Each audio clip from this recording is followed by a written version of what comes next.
Movie start होती है तो हम देखते हैं कि एक औरत के घर एक बहुत ही प्यारा बेबी पैदा होता है। वो उसका नाम हरक्यूलिस रखती है। उस वक्त के लोग एक राजा को पूजा करते थे जिसे वो अपना गॉड भी कहते थे और उसका नाम था ज़्यूस। और ये बेबी हमें ज़्यूस का ही दिखाया गया है। दूसरी तरफ हम ये देखते हैं कि ज़्यूस की वाइफ यानी रानी को जब पता चलता है कि ये बच्चा ज़्यूस का है और वो भी किसी इंसान से, अब यहाँ हरक्यूलिस कुछ बड़ा हो चुका था, लेकिन वो उसे मारना चाहती थी और इसीलिए वो दो सांपों को उसे मारने के लिए भेज दिया। लेकिन क्योंकि हरक्यूलिस ज़्यूस का बेटा था तो उसी की तरह पावरफुल था, तो उन दोनों सांपों को अपने पास आने से पहले ही मार गिराता है। अब हम देखते हैं कि हरक्यूलिस काफी बड़ा हो चुका है। वहाँ के राजा उसे कुछ टास्क देती है। हरक्यूलिस इन टास्क से डरने वाला तो ना था, तो वो एक एक करके इनका मुकाबला करने लगता है और टास्क पूरे करने लगता है। सबसे पहले तो एक अजीब सी क्रिएचर से लड़ता है और जीत जाता है। उसके बाद भी कई जानवरों से लड़ता है और उन्हें हरा देता है। लेकिन एक दिन उसके सामने एक बहुत ही स्ट्रॉन्ग शेर आ जाता है। उस पर कोई तीर भी असर नहीं कर रहा था, लेकिन हरक्यूलिस ने अपनी ताकत से उसे भी मार डाला। फिर हमें एक जगह दिखाई जाती है जहाँ पर कुछ लोगों ने एक लड़के को बुरी तरह से बांधा हुआ था। वो इनफैक्ट हरक्यूलिस का भांजा था। कि तभी हरक्यूलिस वहाँ पर आ जाता है और उन सब लोगों को मारकर अपने भांजे को बचा लेता है। फिर हम देखते हैं कि हरक्यूलिस एक जगह पर बैठा होता है तो दूसरे मुल्क के राजा की बेटी आती है और कहती है कि हमें तुम्हारी जरूरत है। वो कहती है कि हमारे खास लोगों ने ही हमारे साथ चीट किया है और हर तरफ लड़ाइयाँ हो रही हैं जिसकी वजह से लोग मारे जा रहे हैं। वहाँ हरक्यूलिस के साथ एक आदमी बैठा होता है तो वो कहता है कि बीवी हमारे पास वक्त नहीं, हाँ अगर तुम ज्यादा पैसे ऑफर करो तो हम जरूर आ सकते हैं। तो वो शहजादी उनसे कहती है कि जंग में लड़ना तो फख्र की बात होती है। तो हरक्यूलिस उसे कहता है कि हमें हथियार बनाने के लिए पैसे भी तो चाहिए।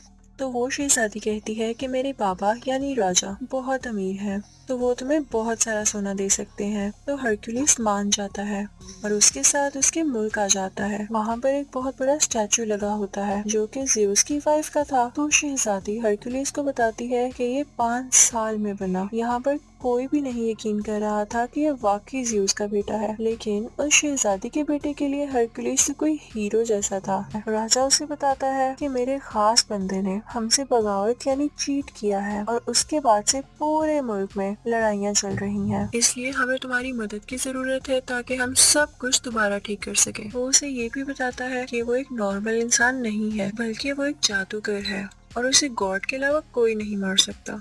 वो उसे ये भी बताता है कि उसकी सोल्जर की टीम में एक ऐसी क्रिएचर है जो आधा घोड़ा और आधा इंसान है। अब हरक्यूलिस की टीम में जो लड़की आई थी वो पूछती है कि ये क्रिएचर्स कहाँ पर होते हैं। तो राजा का एक आदमी बताता है कि हमने इन्हें ना तो देखा और ना तो ये जानते हैं कि ये कहाँ रहते हैं, हमने तो बस इनके बारे में सुना है। अब हम देखते हैं कि हरक्यूलिस और उसके कुछ साथी यहाँ के किसानों को फाइट सिखा रहे होते हैं क्योंकि इनके पास कोई भी आर्मी फोर्स नहीं थी। हरक्यूलिस उनसे कहता है कि तुम सब एक दीवार की शक्ल में खड़े हो जाओ और जैसे ही वो इस तरह खड़े होते हैं तो हरक्यूलिस का एक आदमी उनकी तरफ भागता हुआ जाता है और वो उनकी बनाई गई शील्ड यानी दीवार को तोड़ता हुआ अंदर भाग जाता है। हरक्यूलिस उन सबसे कहता है कि इतनी कमजोर दीवार, अगर इसी तरह रहा तो तुम लोग हार जाओगे। अब यहाँ हरक्यूलिस इन सब फार्मर्स को ट्रेन कर रहा होता है कि हमें पता चलता है कि कुछ लोग इनके मुल्क पर अटैक करने आ रहे हैं। जब ये बात हरक्यूलिस को पता चलती है तो वो जंग करने से मना करता है क्योंकि वो कहता है कि जंग के बाद हमारे पास कुछ भी नहीं रहेगा।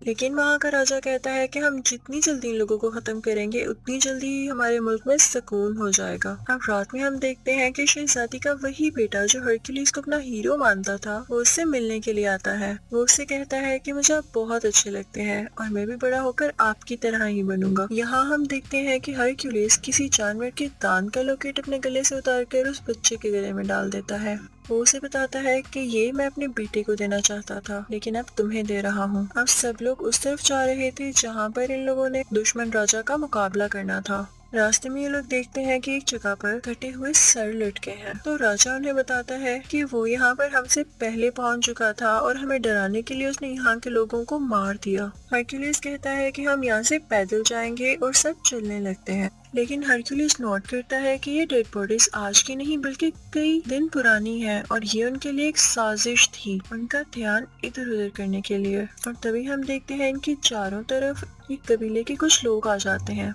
हरक्यूलिस काफी हैरान होता है कि हम तो इनकी मदद कर रहे हैं और ये उल्टा हमें ही घेरे हुए हैं। फिर हमें पता चलता है कि दुश्मन राजा एक जादूगर था और वही इन लोगों के दिमाग को भी कंट्रोल किया करता था। यहाँ पर ये कबीले वाले हरक्यूलिस और उसकी टीम यानी साथियों पर हमला कर देते हैं। इन सब में बहुत लड़ाई होती है और हरक्यूलिस बहुत अच्छी तरह से इनका मुकाबला करता है और सबको मार गिराता है। अब यहाँ का राजा काफी परेशान हो जाता है क्योंकि उसके सिपाही मारे गए थे। हरक्यूलिस उसे कहता है कि मैंने तो आपसे पहले ही कहा था कि अभी ये सब ठीक नहीं है, मुझे अभी भी उनको कुछ सिखाना था। तो राजा उसकी बात मान लेता है, लेकिन हम देखते हैं कि हरक्यूलिस अब बहुत परेशान रहने लगा था और रातों को भी जागता था। वो ख्वाब देखता है कि उसकी फैमिली मर चुकी है और उसे अपने ख्वाब में 3 मुंह वाला क्रिएचर भी दिखाया जाता है। हरक्यूलिस के आदमियों में से एक आदमी उससे कहता है कि यहाँ आने से पहले मैंने ऐसी क्रिएचर से बात की जो कि गोड की बात सुनकर इंसानों तक पहुँचाती हैं और फ्यूचर के बारे में भी बताती हैं, और उन्होंने तुम्हारे बारे में ये कहा कि तुम्हें अपना इनकम्प्लीट काम पूरा करना होगा।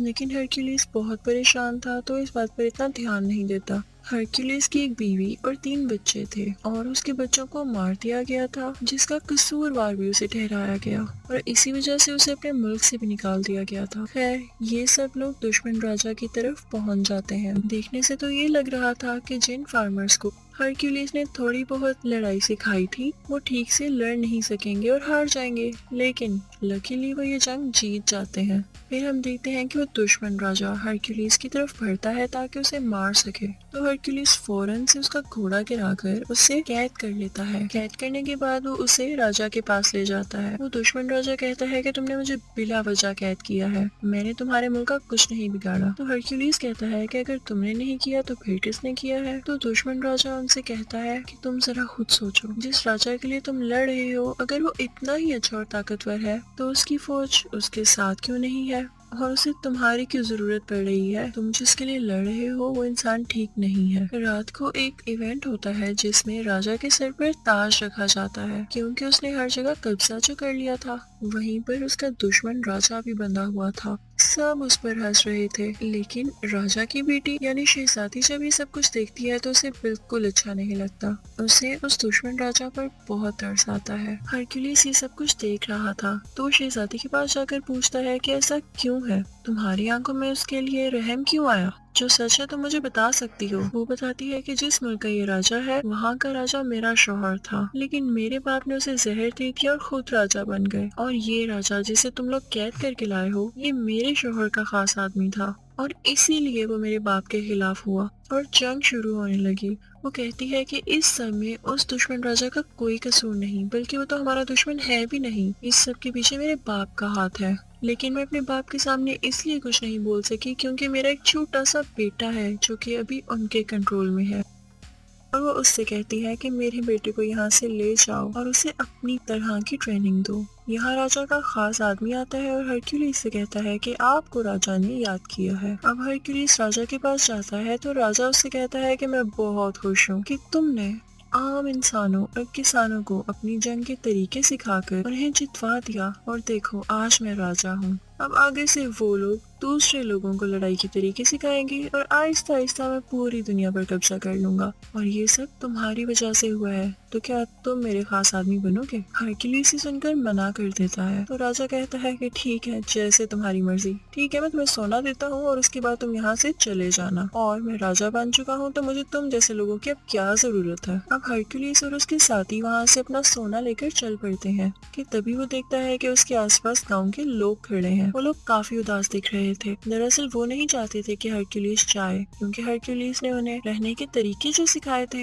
हरक्यूलिस जैसे ये देखता है वो अपने सोने की थैली फेंकता है और कहता है कि मैं यहीं रहूंगा क्योंकि यहाँ के लोगों को मेरी जरूरत है। हरक्यूलिस का एक साथी कहता है कि आप क्या कर रहे हैं, हमें अपना सोना मिल चुका है और हमें यहाँ से निकलना चाहिए। लेकिन हरक्यूलिस के बाकी साथी भी अपना सोना फेंक देते हैं और हरक्यूलिस के साथ ही रुक जाते हैं, सिवाय उसी एक साथी के। वो अपना सोना लेकर वहाँ से चला जाता है। अब हरक्यूलिस के साथी सीधा राजा के कमरे में आते हैं, लेकिन राजा के आदमी इन सबको घेर लेते हैं। यहाँ शहजादी और उसका बेटा भी होते हैं। अब राजा का खास आदमी उसे बताता है कि आपकी बेटी हरक्यूलिस को कह रही थी कि मेरे बेटे को अपने साथ ले जाओ। ये सुनते ही राजा अपनी बेटी से उसके बेटे को छीन लेता है यहाँ पर राजा का एक आदमी हरक्यूलिस पर अटैक करता है जिससे वो बेहोश हो जाता है और जब उसे होश आता है तो वो देखता है कि वो बड़ी बड़ी जंजीरों से बंधा हुआ है और तभी वहाँ पर उस मुल्क का राजा आ जाता है जहाँ पर हरक्यूलिस बड़ा हुआ था। हरक्यूलिस ने हमेशा उसका साथ दिया और उसके लिए कई जंगें लड़ी, लेकिन यहाँ पर इसने भी चीट किया और उसी बुरे राजा के साथ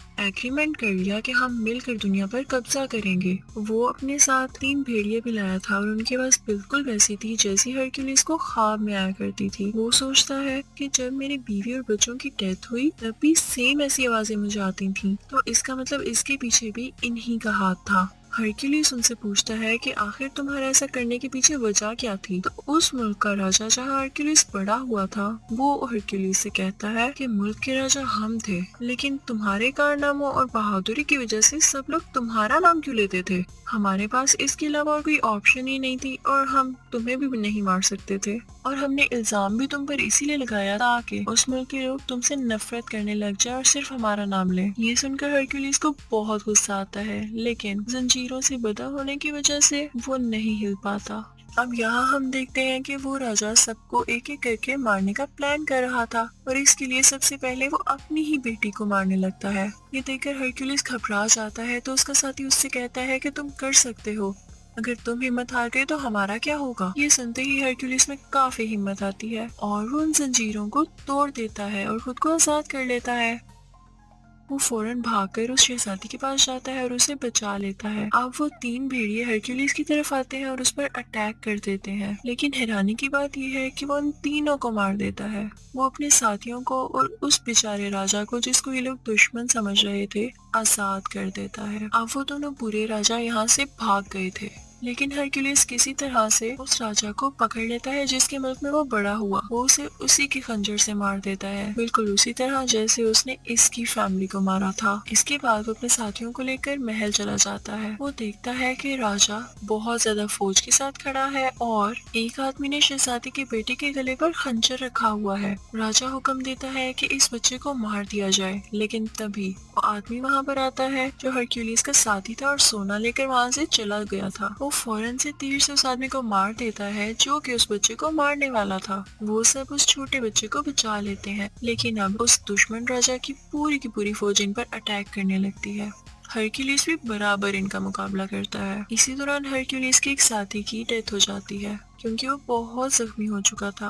अब उस राजा की बाकी फौज भी इनकी तरफ बढ़ रही थी, लेकिन हम देखते हैं कि हरक्यूलिस के आदमियों ने बिल्कुल वैसी ही दीवार यानी शील्ड बनाई हुई थी जिसको तोड़ना नामुमकिन था। हरक्यूलिस वहाँ पर देखता है कि ज़्यूस की वाइफ की वहाँ पर बहुत बड़ी स्टैचू है। जैसे ही उस राजा के सोल्जर्स ऊपर आ रहे होते हैं तो हरक्यूलिस उस स्टैचू को नीचे की तरफ गिरा देता है। वहाँ से सब सोल्जर्स वापस आना शुरू कर देते हैं। जब राजा ये सब देखता है तो अपने सोल्जर्स पर गुस्सा होता है कि जाओ हरक्यूलिस को मारो, लेकिन तभी स्टैचू उस पर आकर गिरता है और वो राजा मारा जाता है और राजा के सब सोल्जर्स और बाकी सब लोग भी हरक्यूलिस की ये बहादुरी देखकर उसके सामने झुक जाते हैं। लोग अभी भी नहीं जानते थे कि ये वाकई सी उसका बेटा है भी या नहीं, लेकिन ये जरूरी नहीं था क्योंकि वो इतना ज्यादा बहादुर और ताकतवर था कि इस चीज ने उसे आम लोगों से ऊपर कर दिया था। वो लोगों का ख्याल भी रखा करता था, इसीलिए सब लोग हरक्यूलिस की तारीफ करने लगे थे और यहीं पर कहानी की